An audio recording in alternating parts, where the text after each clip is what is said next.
ای کام کے, ان کے اوپر بھی ٹیکس عائد ہوگا. تو یہ جو جس طرح سے آپ آن لائن شاپنگ کرتے ہیں اور سوشل میڈیا کے اوپر ڈفرینٹ اسٹور سے آپ شاپنگ کرتے ہیں تو اس کے اوپر بھی ٹیکس عائد ہوگا. ایک اور بڑی امپورٹنٹ چیز ہے, کھاد, کیڑے مار ادویات اور زرعی مشینری پر 18% جنرل سیلز ٹیکس عائد. قیمتی موبائل فونز کی اگر بات کی جائے, درآمدی خوردنی اشیاء پر بھی سیلز ٹیکس بڑھا کر 25% کر دیا گیا. قیمتی موبائل فون کیا ہوتے ہیں؟ جو آئی فون, جو لوگ آئی فون یوز کرتے ہیں وہ قیمتی ہوتے ہیں. یہ کیا بات ہو گیا؟ آئی فون تو اب دنیا بھر میں کتنے لوگ آسانی کے لیے بھی یوز کرتے ہیں, پیچھے ہی پڑ گئے نا آئی فون کے. چلے جی, اب یہ اس کے قیمتی آئی فون جو ہے نا آپ کے پاس, یا قیمتی فون جو ہے اس پر جی ٹیکس لگا دیا گیا مزید. کیا کہہ سکتے ہیں, ذرا سن لیتے ہیں.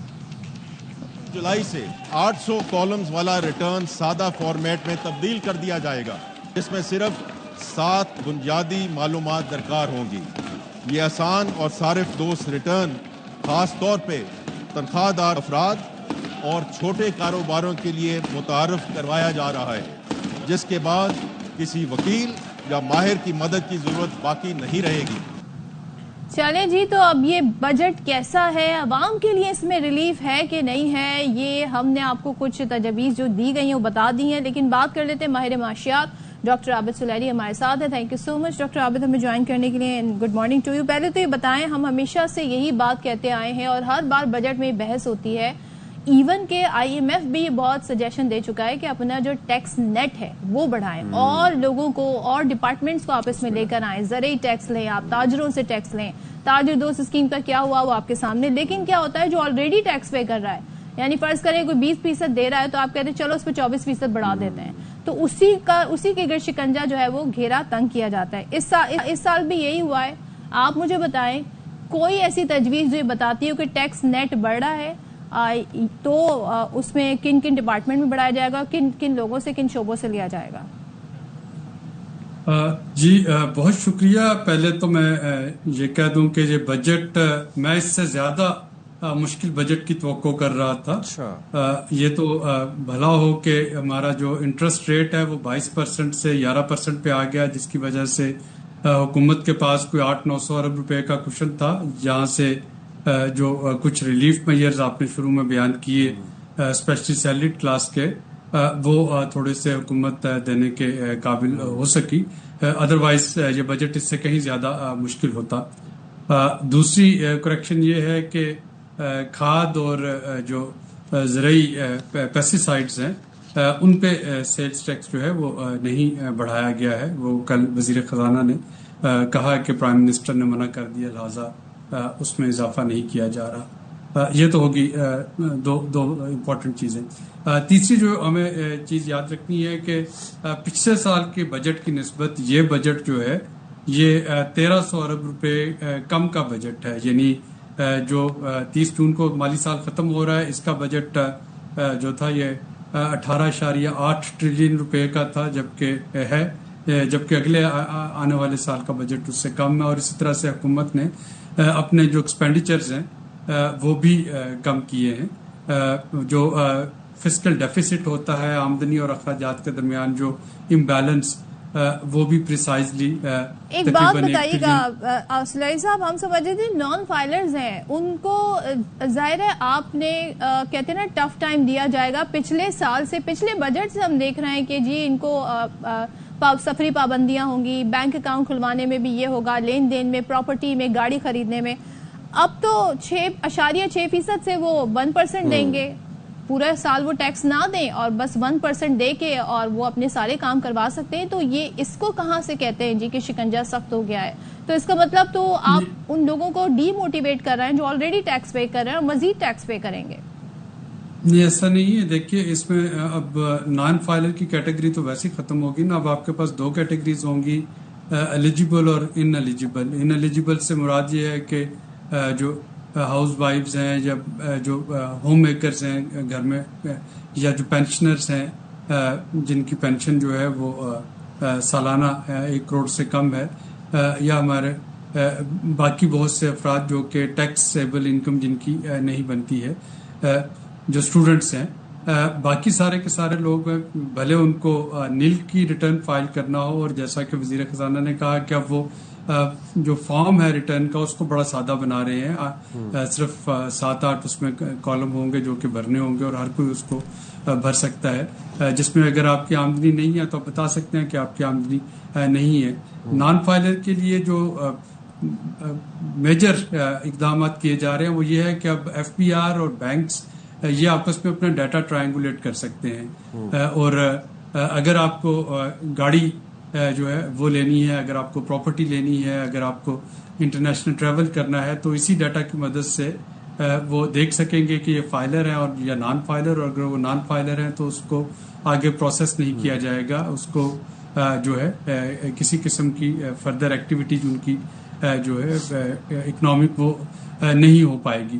تو پچھلے سال کے بجٹ میں گو کہ پابندیاں لگی تھی لیکن اس وقت یہ ڈیٹا ایکسچینج والا جو تھا یہ انیشیٹو نہیں لیا گیا تھا. اب انکم جو فنانس بل ہے اس میں یہ باقاعدہ قانون بنا رہے ہیں جس کے تحت بینکس اور FBR کا ڈیٹا جو ہے وہ مختلف اداروں کو کے ساتھ شیئر کیا جا سکے گا جو نان فائلر ہیں, جن کا NTN نمبر جن کے پاس نہیں ہے. اب اس کی انفورسمنٹ کیسے ہوگی اس کو دیکھنا ہوگا, ورنہ بہت سے لوگ جو ہیں وہ ایٹ لیسٹ فائلر بن جائیں گے اور وہ کہیں گے کہ جی ہماری انکم نہیں ہے. اسی طریقے سے جو آپ نے شروع میں سوال کیا کہ کن نئے جو ادارے یا لوگ ہیں جن کو کہ ٹیکس نیٹ میں لایا جا رہا ہے, تو اس میں ای کامرس جو تھی وہ آپ دیکھیں کہ وہ ایک میجر اب ذریعہ بن گیا تھا آن لائن ٹرانزیکشنز کا, آن لائن ٹریڈ کا, آن لائن کامرس کا. ہماری یہ وہ طبقہ ہے نا, مڈل کلاس طبقہ جو کوشش ہی کرتا ہے کہ وہ پیرلل انکم کمانے کی کوشش کرے. ہم دیکھ رہے ہیں کہ 18 کا نمبر بڑا فگر جو ہے وہ بھاگ گیا ہمارے وزیر خزانہ کو. 18% جی سولر پینلز پہ اب ڈیوٹی عائد ہوگی, ٹیکس لگے گا. گاڑیوں کی مساوی, گاڑیوں پر بھی 18% ہم دیکھ رہے ہیں, آن لائن خریداری پر بھی, ایون کوریئر سروس ان سب پر بھی. لیکن at the end of the day سارا برڈن آتا ہے کنزیومر پر, سارا برڈن آتا ہے اس شخص پر جو اپنی انکم سے بھی ٹیکس پے کر رہا ہے, GST بھی پے کر رہا ہے, اور پھر وہ مزید کچھ خریداری کرتا ہے تو اس پر بھی ٹیکس پے کر رہا ہے. تو یہ تو ڈبل ٹیکسیشن ہے. یہ اس سے واقعی مجھے اختلاف ہے. سولر پینلز پہ جو 18% امپورٹڈ سولر پینل پہ 18% ڈیوٹی ہے, اس کی مجھے سمجھ تو ہے کہ IPPs کا انرجی سرکولر ڈیٹ ہے وہ پورا کرنا ہے. وہ تبھی پورا ہوگا اگر گرڈ سے بجلی خریدیں گے. اگر لوگ سولر پینل لگوائیں گے تو وہاں پہ گرڈ سے بجلی خریدنے والا کوئی نہیں ہوگا, سرکولر ڈیٹ بڑھتا چلا جائے گا. لیکن دوسری طرف اگر ہم دیکھیں تو وزیر خزانہ نے خود یہ کہا کہ جی فاسل فیول جو کہ ڈرٹی فیول ہے اس کو یوز کو کم کرنے کے لیے کاربن لیوی لگائی جا رہی ہے. ابھی 2.5 روپے پر لیٹر, اس کے بعد اگلے سال 5 روپے پر لیٹر ہو جائے گی. تو ایک طرف ہم فاسل فیول کو ڈسکریج کرنا چاہ رہے ہیں, دوسری طرف ہم نے سولر پینل پہ 18% ڈیوٹی جو ٹیکس جو ہے وہ عائد کر دیا. یہ ہم کلین انرجی کو بھی پروموٹ نہیں کر رہے اور ہم فاسل فیول جو ہے اس کو بھی ڈسکریج کرنا چاہ رہے ہیں. یہ کچھ کنٹراڈکشن ہے. اسی طریقے سے چھوٹی گاڑی پہ 5% ٹیکس کا بڑھا دینا 850 cc سے جو کم کی گاڑی ہے وہ بھی اگین ایک ایسی چیز ہے جو کہ مڈل کلاس کو ہٹ کرے گی. لیکن غالباً آپ ہی کے پروگرام میں نے یہ کچھ روز قبل کہا تھا کہ اگر سیلڈ کلاس کو کچھ ریلیف ملنا ہے تو ہماری ہی جیب سے نکل کے ملنا ہے. ظاہر ہے کہ ایک جیب سے نکالا جائے گا دوسری جیب میں ڈال دیا جائے گا, تو یہ اس طرح کی جو جگلری ہے وہ تو حکومت کو کرنا پڑے گی.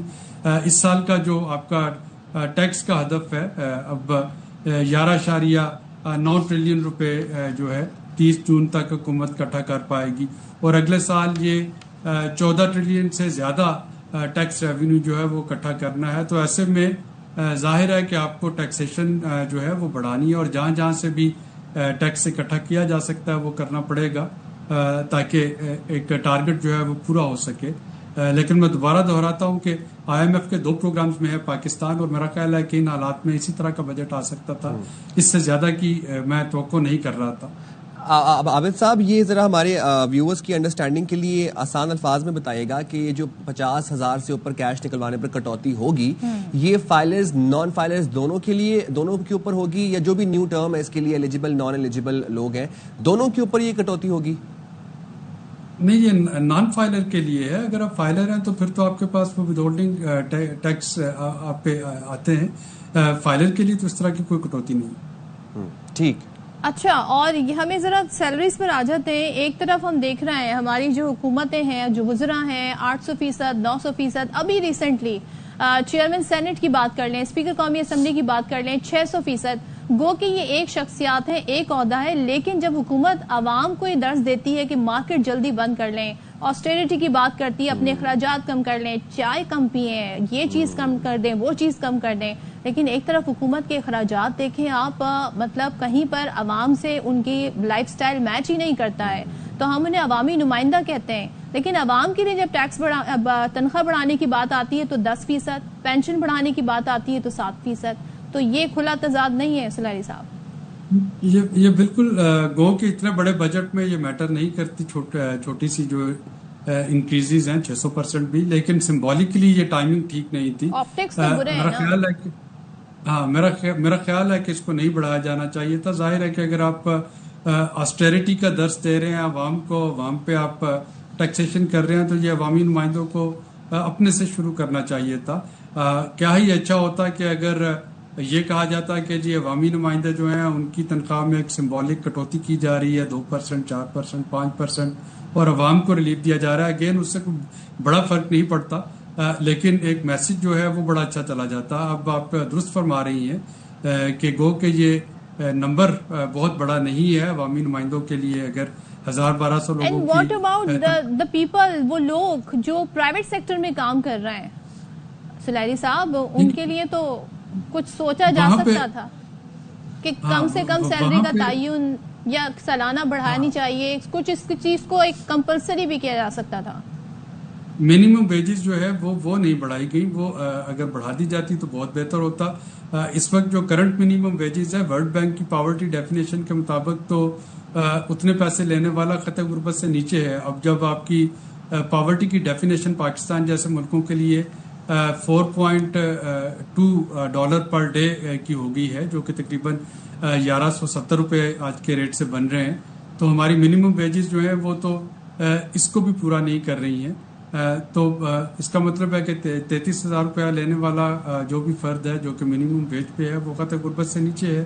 تو اس کو بڑھانے کی ضرورت تھی، لیکن وزیر خزانہ اس کے بارے میں انہوں نے کوئی جو ہے اسٹیٹمنٹ نہیں دی. آئی ہوپ کہ جب اس کو پارلیمنٹ میں ڈسکس کیا جا رہا ہو تو وہاں پہ کوئی یہ موشن لے کے آئے کہ اس کو بڑھایا جائے. اس کو سمبولکلی بھی بڑھا دیتے تو کم از کم ملٹی نیشنل جو ہیں وہ تو منیمم ویجز کو فالو کرتی ہیں. باقی پرائیویٹ سیکٹر سے اگر انفورس نہیں بھی کروایا جا سکتا تو بہت سے اچھے ادارے جو ہیں وہ اس کو فالو کرتے ہیں، اور یہ ایک کافی بہتری لاتا اسپیشلی جو لوئسٹ انکم ارنر ہیں اس ملک میں. ٹھیک ہے، تھینک یو سو مچ سلاری صاحب. اور ظاہر ہے جو طبقہ ہے بہت بڑا طبقہ ہے جو پرائیویٹ سیکٹر میں کام کرتا ہے، اگر یہ تجویز بھی آ جاتی کہ ان کی بھی سالانہ سیلری بڑھائی جائے، کیونکہ جب آپ ہر چیز پر ٹیکس لگا رہے ہیں، آپ e commerce per, on line shopping per, bank سے پیسے نکلوانے پر، ہر چیز پر جب آپ ٹیکس لگا رہے ہیں تو قوت خرید تو اس طبقے کی بھی کم ہو رہی ہے، تو وہاں پر بھی سیلری بڑھنی چاہیے. وائی اونلی گورنمنٹ آفیشلز یا گورنمنٹ امپلائیز؟ اور آپ کی بات بالکل ٹھیک تھی کہ کم سے کم جو ویج کا ہے وہ پیمانہ اس کو انکریز کرنا چاہیے. 33,000 میں کس کا گھر چلتا ہے مجھے نہیں پتا اس بات کا، میری سمجھ سے بالا تر ہے. دوسری بات یہ کہ آپ سالانہ انکریمنٹس کو بھی آپ اس بارے میں بھی بات کر سکتے ہیں اپنے بجٹ کے اندر. But then again moving on, وفاقی بجٹ 2025-26 میں حکومت نے ماحولیاتی تحفظ اور الیکٹرک گاڑیوں کے فروغ کے لیے پیٹرولیم، ڈیزل اور فرنس آئل پر کاربن لیوی عائد کرنے کا فیصلہ کیا ہے. اب یہ کاربن لیوی کے اوپر بڑی چرچا ہو رہی ہے. پیٹرول، ہائی سپیڈ ڈیزل اور فرنس آئل پر فی لیٹر 2.5 روپے کاربن لیوی عائد ہوگی، جو مالی سال 2026-27 میں 5 روپے فی لیٹر تک بڑھائی جا سکتی ہے. فرنس آئل پر لیوی 2,665 روپے فی ملین ٹن مقرر کی گئی ہے. پیٹرول اور ڈیزل گاڑیوں پر انجن کیپیسٹی کے مطابق اضافی لیوی لگائی جائے گی. چھوٹی گاڑیاں بھی مہنگی ہوں گی، 5 سال پرانی درآمدی گاڑیاں سستی ہوں گی. مقامی گاڑیوں کی تیاری میں استعمال ہونے والے خام مال اور کسٹم ڈیوٹی 20% سے کم کر کے 15% کر دی گئی ہے. اچھا جی، اب ذرا آپ کو بتا دیتے ہیں کہ آئندہ والی سال کے جو بجٹ ہے اس میں سولر پینلز کی درآمد پر 18% ٹیکس عائد کرنے کی تجویز ہے. جس پر ماہرین اور عوامی حلقوں میں کافی تشویش پائی جاتی ہے، کیونکہ جس طریقے سے بجلی کے بل آ رہے تھے، لوگوں نے اپنی جمع پونجی اپنی انویسٹمنٹ کے ذریعے سولر پینلز لگائے، اور ظاہر ہے جب جو بجلی بچ جاتی ہے پھر وہ واپس بھی بھیجتے ہیں گریڈ میں، جو وہاں پر جس بھی کہتے ہیں صوبے میں جو بھی جس طریقے سے انتظام چل رہا ہے، یہ اقدام مقامی صنعت کو فروغ دینے کے لیے کیا جا رہا ہے، اس بات کا اظہار کیا گیا حکومت کی طرف سے۔ تاہم ناقدین کہتے ہیں کہ اس سے سولر سسٹمز مہنگے ہوں گے اور عوام مہنگی سرکاری بجلی خریدنے پر مجبور ہو جائیں گے، یعنی وہ سوچیں گے جی فائدہ کیا ہو رہا ہے، ہم اتنا پیسہ بھی لگا رہے ہیں لیکن ہم مہنگی بجلی جو ہے سولر کے ذریعے بھی حاصل کر رہے ہیں۔ وفاقی حکومت نے بجٹ میں پاور سیکٹر کے 47 منصوبوں کے لیے 104 ارب روپے مختص کرنے کی تجویز کی ہے، جن میں داسو ہائیڈرو پاور، کوئلے سے بجلی، انڈسٹریل زونز کو بجلی فراہمی، ٹرانسمیشن لائنز شامل ہیں۔ پیٹرولیم شعبے میں بھی مشینری پلانٹس پر درآمدی ڈیوٹی 15 سے کم کر کے 10% ہے، تاکہ تیل اور گیس کی تلاش کا فروغ جو ہے وہ ہو سکے۔ رینیویبل انرجی کے فروغ کے دعووں کے برعکس سولر پر بھاری ٹیکس کی پالیسی پر اب سوالات اٹھ رہے ہیں۔ چلیں جی، اس حوالے سے بات کر لیتے ہیں۔ انرجی اکانومسٹ ڈاکٹر خالد ولید ہمارے ساتھ موجود ہیں۔ خالد صاحب بہت شکریہ، آپ نے ہمارے پروگرام کے لیے وقت نکالا۔ حکومت نے درآمدی سولر پینل پر 18% ٹیکس لگانے کا اس اقدام کو آپ کیسے دیکھتے ہیں توانائی پالیسی کے تناظر میں؟ آلسو جو اس کے اوپر اب وہ جو آرگیومنٹ دیا جا رہا ہے وہ یہ ہے کہ مقامی سولر پینل کی جو صنعت ہے اس کو فروغ ملے گا، بٹ ڈونٹ یو تھنک کہ once the competition is removed from the market اور آپ کی مارکیٹ میں ایک ڈومیننس کریٹ ہو جائے گی تو عوام تو آٹومیٹکلی حکومتی مہنگی بجلی خریدنے پر مجبور ہو جائے گی؟ جی بہت شکریہ، بالکل ٹھیک کہہ رہے ہیں آپ۔ یہ ایک کانٹرڈکشن ہے بٹوین جو آئی ایم ایف کا ای ایف ایف ہے، ایکسٹینڈڈ فنڈ فیسلٹی، اور جو ریزیلینس سسٹینیبلٹی فیسلٹی ہے۔ آپ کا جو میکرو اکنامک ایسپیکٹ ہے یا آپ کے جو انرجی سیکٹر کے مسائل ہیں اس کے درمیان، اور جو آپ کلائمیٹ پہ انویسٹمنٹس اور آگے کلائمیٹ کا فیوچر دیکھ رہے ہیں اس کے درمیان ایک کانٹرڈکشن ہے۔ آپ جی ایس ٹی لگا رہے ہیں سولر پینلز پہ اور انڈیجنائزیشن کی طرف جا رہے ہیں۔ ایک الٹیمیٹ گول جو ہے، دو الٹیمیٹ گولز جو ہیں وہ آپ اچیو کرنا چاہ رہے ہیں۔ ایک یہ کہ انڈسٹریز جو ہیں وہ ایکولائز ہو جائیں جی ایس ٹیز پہ، اور دوسرا یہ کہ جو آپ کی گریڈ کی ڈیمانڈ ہے وہ بڑی تیزی سے ڈکلائن کری ہے، وہ کسی طریقے سے جو ہے وہ آپ واپس لے لیں، حکومت عوام جو ہے وہ واپس گریڈ کی طرف آ سکیں۔ لیکن اس سے ہوگا یہ کہ آپ کا جو سولر پینل جو کہ ایک کمیونٹی ڈریون ریولوشن تھا، اس میں جو ہے وہ ایک نیگیٹو سگنل جائے گا، مارکیٹ میں پرائسز بڑھ جائیں گی، اور آپ کا جو ایک کلائمیٹ کمٹمنٹس تھیں، آپ کا لوگوں نے جو اپنی الیکٹریسٹی ٹیرف بڑھنے کی وجہ سے جو سولر پہ انویسٹ کیا تھا وہ ایک دم سے رک جائے گا۔ خاص طور پہ وہ لوگ جو سولر پرائسز نیچے آنے کی وجہ سے مڈل کلاس اب اس کو افورڈ کر سکتی تھی، اس کے لیے یہ دورانیہ جو ہے وہ تھوڑا سا زیادہ بڑھ جائے گا۔ اب حکومت کو کرنا یہ ہے کہ کسی طریقے سے ریسنٹلی ایک پوری اسٹڈی آئی تھی، ایک آرٹیکل چھپا تھا جس میں بتایا گیا تھا کہ پاکستانی عوام نے اپنے ہی تئیں ریولوشنر لے کر آئے، وہ گرین ریولوشن لے کر آئے، انہوں نے سولر پینل جس تعداد میں لگائے، مطلب ان 5 ایسی کنٹریز میں ہمارا شمار ہو رہا تھا جنہوں نے سب سے زیادہ درآمد کی تھی سولر پینل، جس کی وجہ سے ہم ماحولیاتی آلودگی سے بچ سکتے ہیں۔ لیکن اب ہم تو ایک طرف تو فنڈ لے رہے ہیں، ایک طرف تو ہم قرضہ لے رہے ہیں آئی ایم ایف سے، کیونکہ ہمیں کلائمیٹ چینج، کلائمیٹ کے حوالے سے بہت سارے اقدام اٹھا رہے ہیں۔ دوسری طرف ہم جب عوام پہ ٹیکس لگا دیں گے، درآمدی سولر پینلز پر ٹیکس لگا دیں گے، تو وہ جو ریولوشن ہے وہ تو وہیں کی وہیں دم توڑ جائے گی۔ پھر تو لوگ کہیں گے جی اب اگر ہمیں بجلی ایسے ہی مہنگی مل رہی ہے تو پھر ہم حکومت کی دی ہوئی بجلی استعمال کریں۔ تو حکومت کی کنسیڈریشن میں یہ چیزیں نہیں تھیں کیا جب ساری چیزیں ڈیزائن ہو رہی تھی بجٹ کے حوالے سے؟ جی بالکل ٹھیک کہہ رہے ہیں آپ۔ پاکستان جو ہے وہ ہیڈ لائنز میں رہا انٹرنیشنل میڈیا میں اپنے سولر ریولوشن کی وجہ سے، اور اب ایک برا نیگیٹو سگنل یہ آیا ہے کہ پہلی دفعہ آئی ایم ایف کا resilience and sustainability facility Pakistan میں آیا، اور اسی کے بعد پاکستان میں سولر پہ جو ہے وہ ٹیکس لگ گیا۔ تو یہ ایک کانٹرڈکشن ہے جس کو بیلنس آؤٹ کرنے کی ضرورت ہے۔ اور دوسری سائڈ پہ اگر آپ یہ دیکھیں کہ کیا ملک کی جو اپنی ڈومیسٹک انڈسٹری ہے سولر پینل مینوفیکچرنگ کی، کیا وہ اس نہج پہ پہنچ گئی ہے کہ وہ امپورٹڈ سولر پینلز کو کمپیٹ کر سکتی ہے؟ تو وہ بھی نہیں کر سکتی۔ تو حکومت کو اس چیز کو تھوڑا سا دیکھنا تھا۔ اس سے پہلے بھی ہم لوگ دیکھ چکے ہیں کہ حکومت ایک دفعہ ابرپٹلی جو بائی بیک ریٹس ہیں نیٹ میٹرنگ کے، اس کو بھی 27 روپے سے کم کر کے 10 روپے پہ لے کے آئی، اور ابھی بھی اسی مد میں جو ہے وہ کچھ عرصے میں وہ ڈیسیجن بھی آ جائے گا۔ تو ایک چیز تو بڑی واضح ہے کہ حکومت جو ہے وہ ڈسکریج کرنا چاہ رہی ہے یا انکریج کرنا چاہ رہی ہے نیشنل گریڈ کی کنزمپشن کو، تاکہ الیکٹریسٹی کی ڈیمانڈ بڑھ سکے۔ لیکن اس میں میری ٹیک جو ہے وہ ایک سٹیپ آگے جاتی ہے، وہ یہ کہ جو آپ کا آر ایس ایف فیسلٹی ہے، جو ریزیلینس اینڈ سسٹینیبلٹی فنڈ ہے، آپ نے آئی ایم ایف کے ساتھ نیگوشیٹ کیا، اس کا ایک ریفارم میئر یہ بھی ہے کہ آپ نے الیکٹریسٹی کی جو سبسڈیز ہیں، بلینکٹ سبسڈیز، ان کو ختم کرنا ہے